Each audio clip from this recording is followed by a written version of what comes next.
ముద్రగడ పద్మనాభం గారి గురించి మాట్లాడటం జరిగింది. సో అయితే యాక్చువల్‌గా ఇటీవల ఆయన ఆరోగ్యం బాలేదు. ప్రస్తుతం హైదరాబాద్‌లో ఒక ప్రైవేట్ హాస్పిటల్‌లో చికిత్స పొందుతున్నారనేటువంటి వార్తలొస్తున్నాయి. అయితే కుటుంబ సభ్యులు మాత్రం ఆయన ఆరోగ్యం నిలకడగా ఉంది, కోలుకుంటున్నారు, బాగున్నారని చెప్పి చెప్పడం జరిగింది. ఆయన కుమార్తె మాట్లాడుతూ ఆయన ఆరోగ్యం పూర్తిగా క్షీణించింది, ఏమాత్రం బాగోలేదు, ఆయన తీవ్రమైనటువంటి క్యాన్సర్‌తో బాధపడుతున్నారు.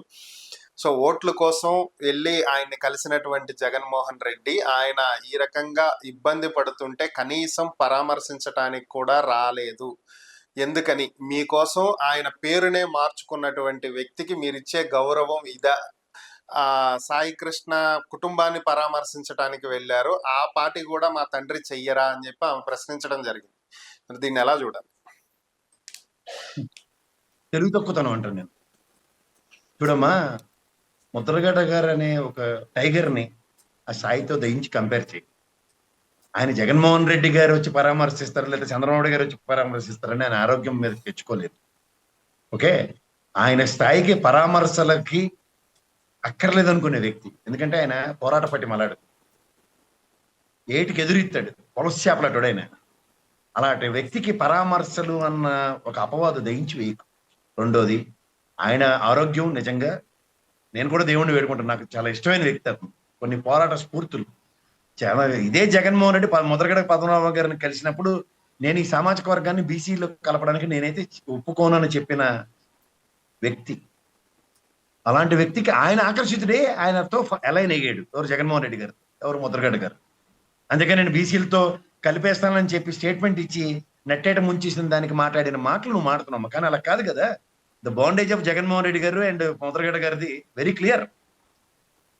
ఆయన పోరాటం ఈ రోజు దాకా చేస్తుంది. ఆయన నోట్లోంచి వచ్చే మాట కాపుల్ని బీసీల్లో కలపండి అని. నాకు మొన్న ఒక మిత్రుడు చాలా మంచి విషయాన్ని షేర్ చేశాడు. స్వతంత్రం రాకమునుపు కాపులు బీసీల్లోనే ఉండేవారట. ఓకే, స్వతంత్రం వచ్చిన తర్వాత ఈ కాంగ్రెస్ వాళ్ళు చేసిన పని బీసీల్లోంచి తీసేయడం. ఓకే, ఎవడైనా ఆ గురించి మాడుతున్నాడు. ఎవ్వడికి పై మేగడ కబుర్లే, లోపల విషయాలు ఎవరికి తెలియవు. సో 1947 కి ముందు ఉన్న రిజర్వేషన్ సిస్టమ్ వేరు, మీరు చెప్పిన దాని ప్రకారం. బీసీలోనే ఉండేవారు. బీసీలు కాపులు బీసీలో కలిసి ఉండేవారు. తర్వాత కాంగ్రెస్ ప్రభుత్వం రాష్ట్రం ఏర్పడిన దగ్గర నుంచి ఎత్తేశారు స్లోగా, స్పాన్ ఆఫ్ 2 years. ఓకే, నీలం సంజీవ్ రెడ్డి ఆధ్వర్యంలో జరిగింది సక్సెస్ఫుల్ గా.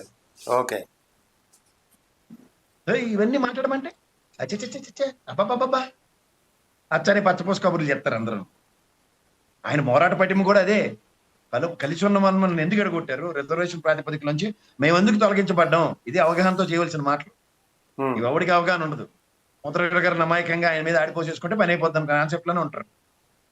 అన్ని ఒక్కడితోనే అయిపోవాలి. ఓకే, పాప మాట్లాడిన మాటలకి నిజమే, ముద్రగడ గారిని జగన్మోహన్ రెడ్డి గారు వెళ్ళి కలవాలి, ఒకసారి పరామర్శించి రావాలి, నేను చెప్తాను. కానీ సందర్భం సముచితం లేకుండా ఎవడెవరితో పోలిస్తున్నావు మనకు? సాయిగడ్ అనే యూజ్లెస్ ఫెలోతో ముద్రగడ గారి స్థాయిని పోలిస్తావా?